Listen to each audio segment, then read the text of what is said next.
Gott kvöld eða góðan dag. Ég heiti Jóhannes B. Sigtryggsson og rannsóknardósent á Árnastofnun og í verkefnisteymi þessa verkefnis sem ég ætla að fjalla í dag, sem heitir Málheild síðari alda eða MSA. Og áherslan verður á svona ljóslestrarforrit í tengslu við verkefnið. Og best að nefna upphafið að ýmsar töflur og gögn koma frá starfsmönnum verkefnisins.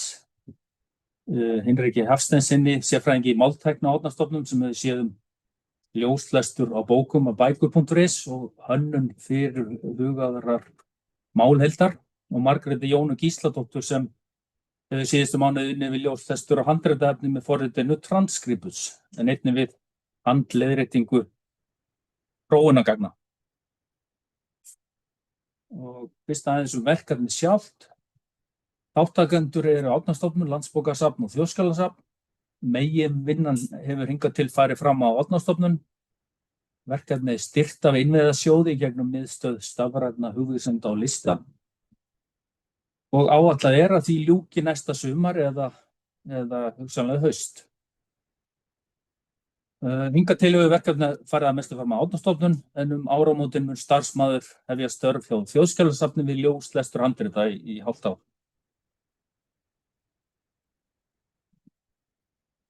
Flestir hér þekkja líklega risamálheildina eða Icelandic Gigaword Corpus.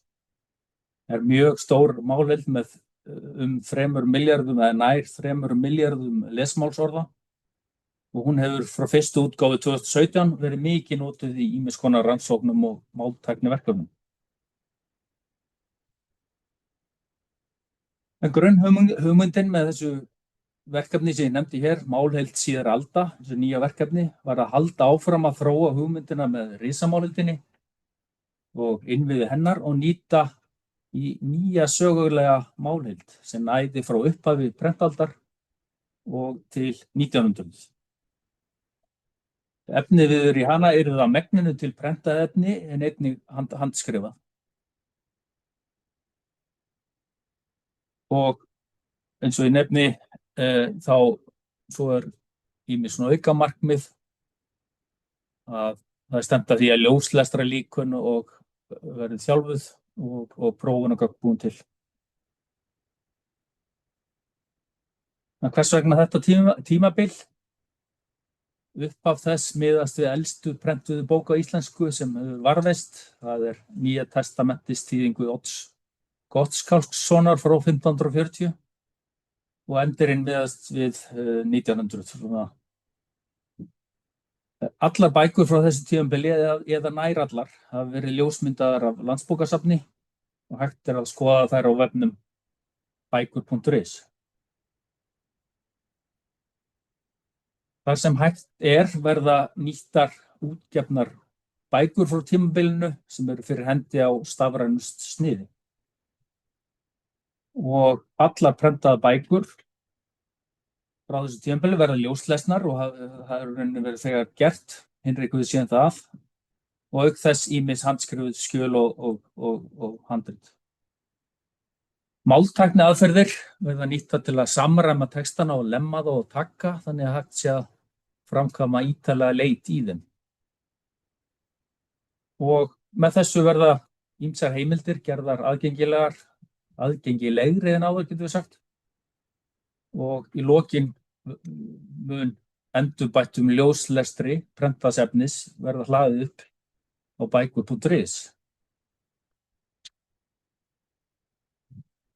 En hvað gerir MSA eða þessa nýju málheild erfiðar en risamálheildina? Það er auðvitað óaðgengilegir textar, getum við sagt. Yfirleitt ekki til á stafrænu sniði og í langflestum tilvikum þarf að búa til stafrænt snið með ljóslestri. Illlæsilegt letur frá fyrri öldum, þá sérstaklega við gotnesk prentletur og ýmsar skriftartegundir í handritum. Og lagfæra þarf ljóslestur með sjálfvirkum aðferðum eins mikið og hægt er og búið til leiðrétta ósamræmda gerð af honum. Það þarf að búa til nægilega góða gerðir textana til þess að hægt sé að nýta það í málheildinni en það næst kannski ekki alveg fullkomlega réttar gerðir. En til þess að geta leita síðan í þessari stóru málheild þá þarf að búa til tvenns konar líka gerð textana, þess að leiðrétta ósamræmda gerð og svo samræmda gerð eða normalisera. Og ég sést svona dæmi þetta. Tilraunaútgáfa af MSA hefur verið sett upp á málheildavef Árnastofnunar og nokkrir textar settir inn. Og hver lína er sýnd þarna á tvenns konar stigi. Ósamræmdur texti með gráum lit en samræmdur fyrir ofan svartur. Ég reyna að rýna í þetta. En vinnuferlið er þá þetta. Fyrst er efniviðurinn ljóslesin og verður fjalla nánar það hér á eftir. Því næst er útkoman úr því leiðrétt með sjálfvirkum aðferðum. Þarna nýtist reynsla frá fyrri málheildarverkefnum, sem hafa verið unnin á stofnuninni.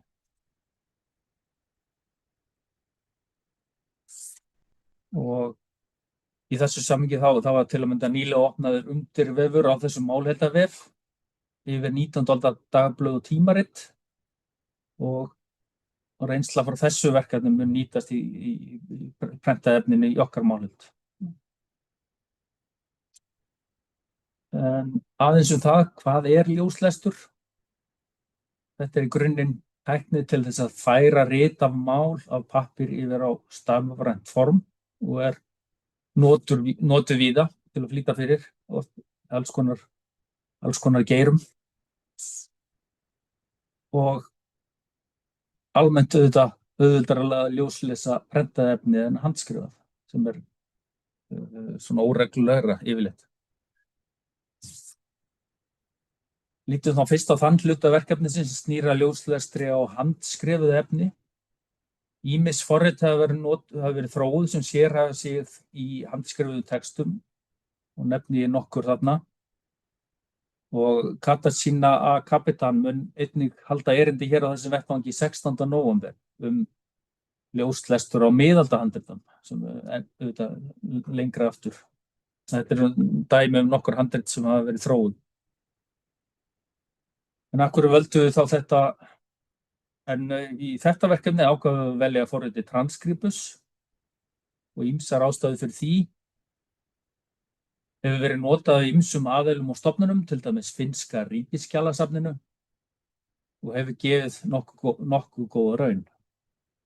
En mikilvægasta ástæðan var þó pílotverkefni frá árunum 2022-2023 þar sem Transkribus var nýtt til að ljóslesa fjölda skjala á þjóðskjalasafni. Við tengslum við það voru einnig þjálfuð líkön og hugsunin hér var að nýta þá vinnu og halda áfram með þjálfun forritsins fyrir íslenskar heimildir. Hér aðeins nánar þetta pílotverkefni. Það er ekki gott orð kannski, forverkefni með Transkribus. Það var aðalega, það var aðalega þjóðskjalasafn sem var í þessu og Emil Gunnlaugsson vann mesta vinnuna og skrifaði skýrslu í lok þess og hér er smá tilvitnun í lok hennar. Hann talar að líkönni sem hafa verið þróuð geti síðan nýst í önnur verkefni og það er það sem við höfum reynt að gera. Og í tengslum við þetta pílotverkefni setti Þjóðskjalasafn inn fjölda skjala, til dæmis dómabækur frá 18. öld, inn á vinnsluvef Transkribus forritsins og við höfum haldið áfram með ljóslestur á þeim í núverandi verkefni, málheild síðar alda.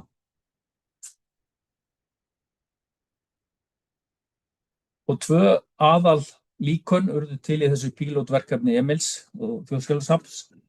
Síð 18. aldamódel og 19. aldamódel og hér eru smá upplýsingar þetta 18. aldar líkan inni á síðu Transkribus og hér svo þetta 19. aldar líkan. Og þetta, þið sjáið þetta 250.000 orð sem eru þarna baki.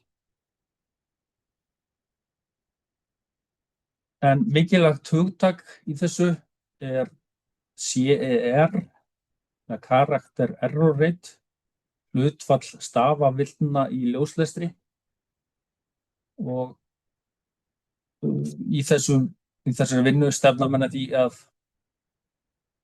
þessi tala verði sem lægst, og þetta gefið upp í prósentum.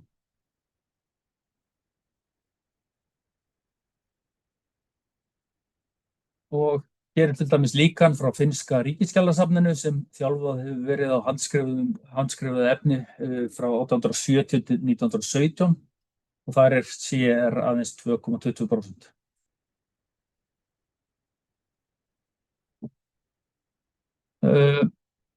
Já, og í þessu framhaldi okkar í málveldinni á Transkribus, þá hefur Margrét Jóna Gísladóttir unnið á Árnastofnun við þennan hluta síðustu mánuði, og ákveðið var að gera tilraunir með sérstök höfundamódel eða líkön í Transkribus, búið til módel september-október núna í ár sem byggist á ritinu Hagþengir eftir Jón Ólafsson Grunnavík frá 1773, og það náðist að koma því niður í 4,80% CR nákvæmni. En í þessari villutalningu allri þá skiptir uppskriftastig líka máli, hversu náið er handritum fyllt, og því nánar sem handritum fyllt því fleiri villur, með því aukast hættur á villum. Og hérna eru upplýsingar þetta módel sem Margrét Jóna hefur þróað, og þetta þá höfundamódel fyrir Jón og Grunnavík.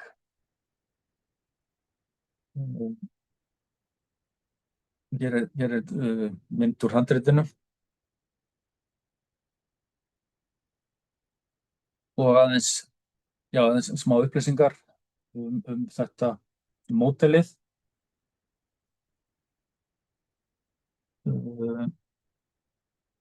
Og það er spurning með stóra og litla stafi og með brodda. Í þessu módelu var ákveðið að reyna að fylgja dálítið náið handritinu með tvíbrodda og annað slíkt. Og það leiddi eiginlega til þess að það komu fleiri villur heldur en hefði orðið ella.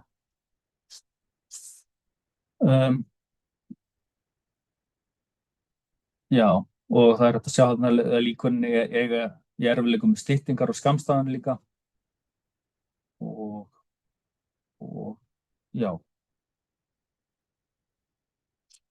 Svo hefur Margrét einnig útbúið svona 17. aldar módel fyrir handskrifaða texta í Transkribus. Það byggist á Skarðsárannál og Prestabók Skálholts, og einnig þessu líkani, 18. aldar líkani Emils.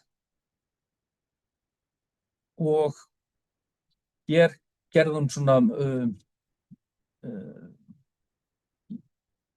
og hér skildi sé kannski mun á að hér var broddum, hér var ekki elst við brodda eins og í fyrra líkaninu, og svo að svona aðeins annað uppskriftarstig.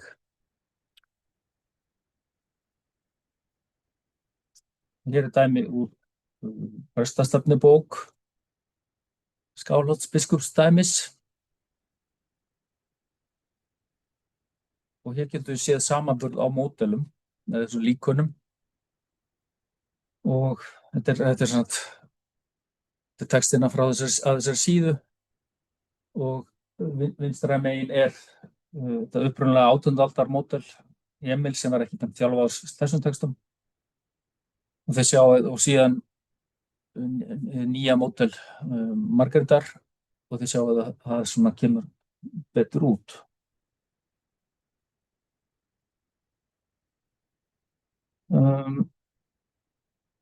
Kemur svona sæmil út.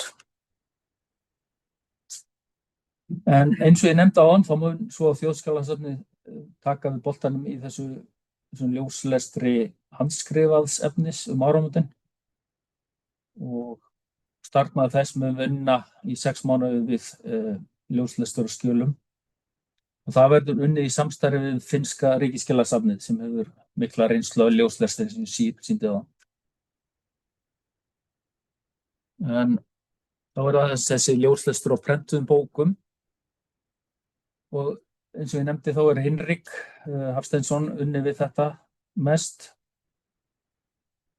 Og í upphafi voru gerðar prófanir á ólíkum ljóslestrarforritum til þess að finna út hvað væri best að nota fyrir prentað efnið.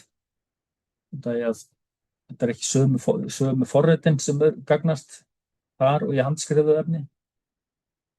Forrit sem hefur verið þó nokkuð notað er Tesseract og það hefur verið þjálfuð nokkur líkön í tengslum við það, en niðurstöður Hinriks voru að annað forrit nýttist betur í þetta. Og hér aðeins meira það að hann bar þessi Tesseract líkön sama við forrit sem heitir Google Cloud Vision og niðurstöður úr því voru allmiklu betri en frá Tesseract, jafnvel þótt þetta Google Cloud Vision hefði ekki verið þjálfað sérstaklega á íslensku textum. Svo er á önnur óvænt niðurstaða, við fengum myndir frá Landsbókasafni í svona TIFF-myndir í hárri upplausn af ritunum, en svo kom í ljós að ljóslesturinn var eiginlega verri með TIFF-myndum heldur en bara svona venjulegum PDF ljósmyndum, PDF-sniði. Og einnig prófa svarthvítamyndir en það kom ekki vel út. Hér svona graf eða tabla yfir það í samanburðin á Tesseract og Google Cloud Vision. Og fyrst sjáum við hér að vinstra megin er ýmis Tesseract líkön og best þar er skriftfraktúr, best sem hefur verið þróað áður, en Google Vision sem er lengst til hægri, það er með færri villur og því lægri sem stöflanir eru því betur kemur þetta út. Og hér eru svona, á fyrra voru þessar stafavillur eða táknavillur, en hér eru orðavillur borið saman með sömu líkön.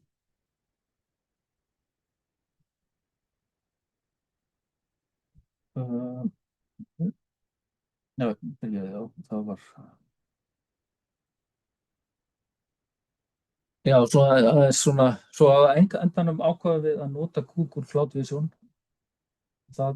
og helst ástæðan verður þetta það kom út svo góður ljóslestur. Gallarnir hins vegar að það er lokað og ekki hægt að þjálfa sérstaklega líkön fyrir það sko. Það þótti að vera það miklu betra að það var ákveðið að nota það. Og í upphafi voru náði Hinrik bara í myndir af öllum handritum á bækur.is sem féll undir þetta tímabil og ljóslas þessi rit og við sjáum tölur og þetta eru langmesta magnið þarna frá 19. öld og seint á 18. Og hérna er annað svona graf frá honum yfir fjölda bóka og blaðsíðu fjöldan.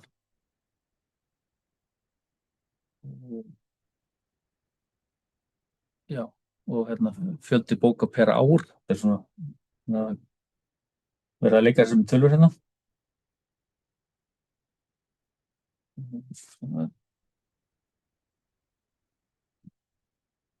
Og svo, já, blaðsíður per ár hérna líka.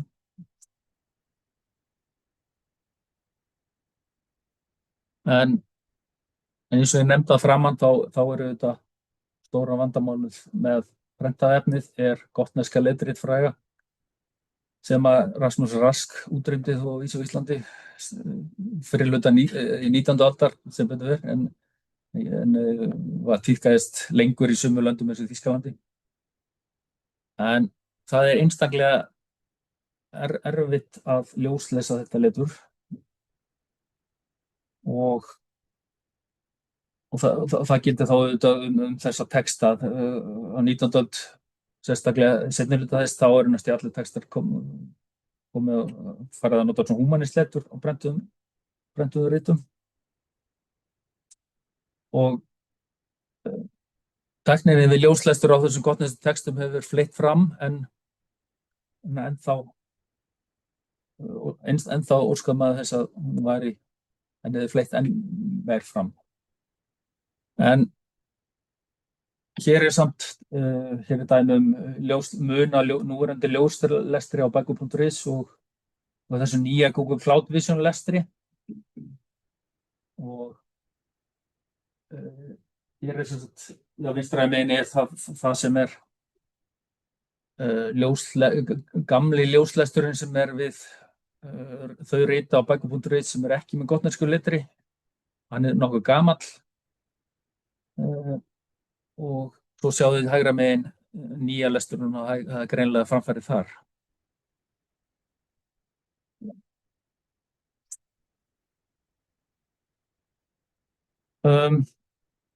Svo vil ég nefna að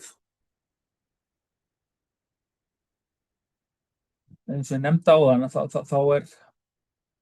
þá var hluti af verkefninu að búa til svona prófunagögn og það var þá fyrir prentaða hluta.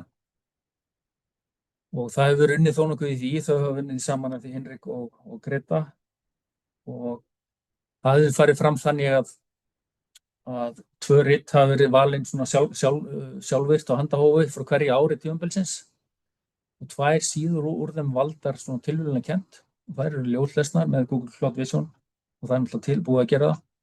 Og síðan hefur Margrét Jóna handleiðréttar og það er síðan borið saman við ljóslesturinn, sjálfvirki ljóslesturinn og svo handleiðrétti. Svo að úr þessu fást verða samtals 375 rit sem að þetta verður gert við og þetta verður vonandi þetta verður 750 prófunasíður sem munu þá nýtast öðrum verkefnum síðar. Þetta er svona vera vönduð prófunagögn til að kanna virkilega gæði ljóslesturs. Svo bara aðeins hérna, þetta er tengið prófunagögnunum, þetta er svona fjöldi bóka eftir leturgerð, það er svona með fyrirvara og áratug. Við höfum flokkað bækurnar eftir hvort gamall ljóslestur af bókunum eru á bækur.is eða ekki og það var tekið svo stefna hjá Landsbókasafni að ljóslesta ekki. Þetta var fyrst gert gotnesk rit og þannig getur maður nokkurn veginn fundið út hverjar eru með gotnesku og hverjar með húmanísku letri. Hér er smá svona glefsa úr vinnuskjalinu með prófunarritunum sem Margrét Jóna vinnur eftir og er bara svona sett hér til gamans.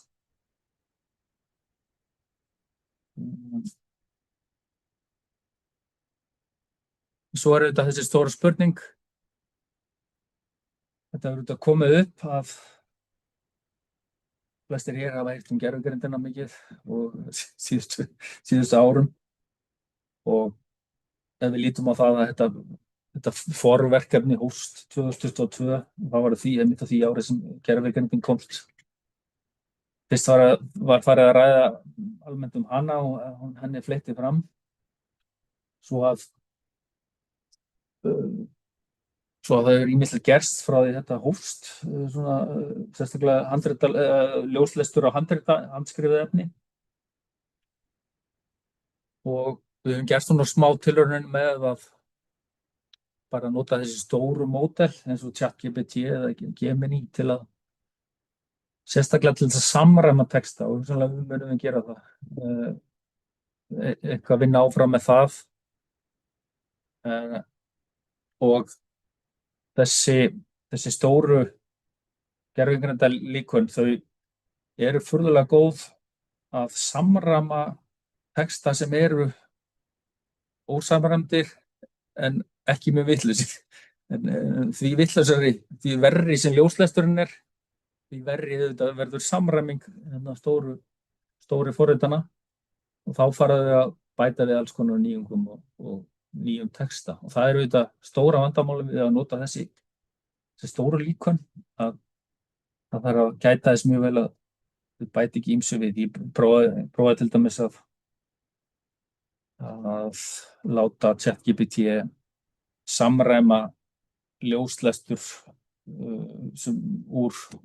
frá Google Vision á 17. aldarriti, prentuðu riti og þetta voru minnum mig Íslendingasögur eða útgáfa og það var eiginlega bara búin til ný saga þannig að í tengslu við þetta þessar samræmingu nokkuð góðum en svona tengdist ekki efnin en þetta er auðvitað eitthvað sem við verðum að hafa í huga og við höfum verið að reyna að þróa aðferðir, mikið svona útskipta aðferðir sem er skipt út, til dæmis DA fyrir eða slíku í ákveðnu samhengi og Hinrikur þróa lista yfir svona aðferðir til þess að samræma til þess að texta sem við fáum út.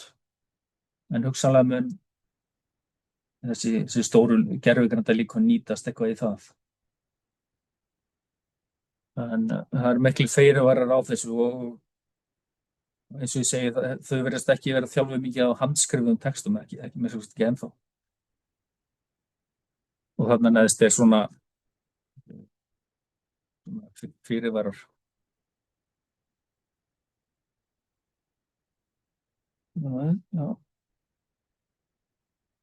Já, svo komum við í þetta afraksturinn eða afurðir sem verða til við þetta. Og það er í fyrsta lagi bara málheildin sjálf sem verður sett inn á málheildarvef Árnastofnunar þar sem risamálheildin og 19. aldar málheild yfir blöð og tímarit er til að mynda og svo er einnig ýmsar aðrar málheildir eins og yfir fornsögur, Íslendingasögur. Og þetta er auðvitað aðal afurðin en síðan höfum við verið að þróa þessi transkripus líkön og textar auðvitað, handskrifa texta verða einnig settir inn í málheildina þótt að prentaða efnið sé náttúrulega miklu meira umfangi og verður á endanum. Svo er þessi prófunargögn sem Hinrik og Greta vinna af og þau verða sett á klarinn og þau munu nýtast fyrir aðra. Þetta eru svona traustgögn sem eftir að nota. Svo er þetta fjórða þá stefnum það að því að við höfum rætt það í verkefninu að þessi góði ljóslestur eða betri ljóslestur er á bækur.is honum verði hlaðið þar upp og þá fáist svona betri textar en menn vilja fara á bækur.is og skoða, geta ekki lesið myndirnar eða ljósmyndirnar nægilega vel, þá geta menn skoða betri ljóslestur á þeim. Svo er möguleiki á því að hægt verið að útbúa svona þjálfunargögn úr ljóslestrinum sem nýtist fyrir svona ljóslestra tól. En þetta er sem sagt, eins og ég segi, þá hófuð þetta komur í ýmsum áttum. Það var þetta eða pílótverkefni sem að Þjóðskjalasafn og Landsbókasafn líka var það ekki og við vildum reyna að nýta reynsluna því og þróa það áfram. Það er úr einni átt, svo annað eru allar þessar máðurheildir sem hefur verið unnið af á síðustu ég veit ekki, 15 árum á Árnastofnun sem að við viljum nýta reynsluna af því að mörkun texta og samræmingu og ýmsu slíku. Svo að nú er farið svona að síga á seinni hlutann á þessu og maður hefur vissulega dálítið áhyggjur af því að með eldri, sérstaklega prentuðu textana, hvernig við komum þeim málheildina svona skamlaust, en við munum hugsanlega byrja á 19. öldinni og svo koma endalegum textum hægt og hægt þannig bara aftur í tímann. En með 19. öldina, eins og Hinrik getur rætt betur hér á eftir, hún kemur mjög vel út og það hefur reynst vel, en við erum svona á fullu að vinna í einu ennþá. Já, þetta er svona það helsta, svo bara þakka þér fyrir mig.